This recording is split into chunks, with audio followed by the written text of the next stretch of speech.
में हमें ये याद रखना है नदीम साहब, अभी आता हूँ जी, खुर्रम साहब। नदीम साहब, हुकूमत बन रही थी तो इन्हीं के जो एक इमादीन में से हैं जिनको अदालत ताहयात नाहल करार दे चुकी है, उनके जहाज़ में भर भर कर जो लोग आए थे वो गालिबन ज़मीर की आवाज़ सुनकर आए नया थे। पाकिस्तान उस जहाज़ में जो जिन्होंने कदम रखा वो ज़मीर का जहाज़ था, वो कि जी वो उसके अंदर बैठे और वो ज़मीर साहब का जहाज। मेरी गलती आपको गलती करने का जवाब तो नहीं देती ना। तो सवाल कह रहे हैं गलत किया था। ये सियासी मामलात हैं और इसलिए हम सबको ये इसका ख्याल होना चाहिए कि हमें अपनी पाकी दामा की हकायत इतनी बढ़ानी नहीं चाहिए। हमारे माजी हैं पार्टियों के, मामला ये है कि हमें आगे बढ़ना है। यहाँ जो मैं पहले भी कह चुका हूँ टीवी पे कि जब भी पाकिस्तान तहरीक इंसाफ से आज का सवाल होता है वो टीवी के इश्तिहार की तरह कहते हैं पीछे देखो, पीछे देखो। भाई आपने आज का जवाब देना है। अगर महंगाई आज है तो आप ये नहीं कह सकते कि जी पीछे वाले कर गए हैं। अगर पाकिस्तान में बिजली मुस्तकिल महंगी हो रही है, गैस मुस्तकिल महंगी हो रही है, ताजर हड़तालों पर जा रहे हैं, तो आप ये नहीं कह सकते कि आप पीछे देखो। इनका काम ही ये है कि जब भी इनसे कोई भी आज की परफॉर्मेंस के बारे में सवाल होता है, सेनेट के बारे में सवाल होता है, कौमी असेंबली के बारे में सवाल होता है, वो कहते हैं नहीं पीछे देखो, है सब कुछ पीछे। बड़े बादशाह कोई हवते दसन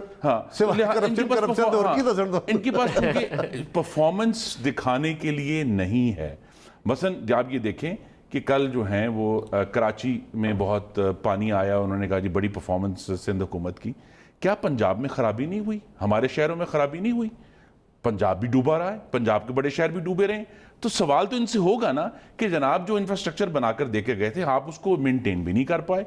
तो ये सारे इश्यूज जो हैं इनको आज की परफॉर्मेंस का अब जवाब देना पड़ेगा। शायद पिछले साल अगस्त में इनसे सवाल किया जाता तो ये इनके पास कोई जवाब था, अब ये जवाब नहीं है। आज की परफॉर्मेंस का आज जवाब देना है। और दूसरी बात, मेरी आखिरी बात ये है कि प्लीज अब ये जो अनजाने आजम वाला मामला है ना कि जी मुझे तो पता ही नहीं इरफान सिद्दीकी को किसने पकड़ लिया, मुझे तो पता ही नहीं कि जो है वो ताहिर दावड़ कैसे अगवा हो गया, मुझे तो पता ही नहीं कि डिवैल्यूएशन कैसे हो गई। जिम्मेदारी कबूल करें। आपकी टर्मिनोलॉजी कौन बना? ये एक दौर में ना, एक दौर में नदीम साहब सिद्दीकुल फारूक साहब को गिरफ्तार किया गया, मुशर्रफ साहब को, तो काफी अरसा उनका वो भूल गए। और उसके बाद समझ आई कि अचानक पता चला, किसी ने सवाल किया तो पता चला अच्छा वो भी गिरफ्तार है, वो कितने ने वो भी हम तो भूल ही गए थे। तो बात ये कि जिम्मेदारी लेनी पड़ेगी। इरफान सिद्दीकी साहब की रिहाई कैसे हुई थी?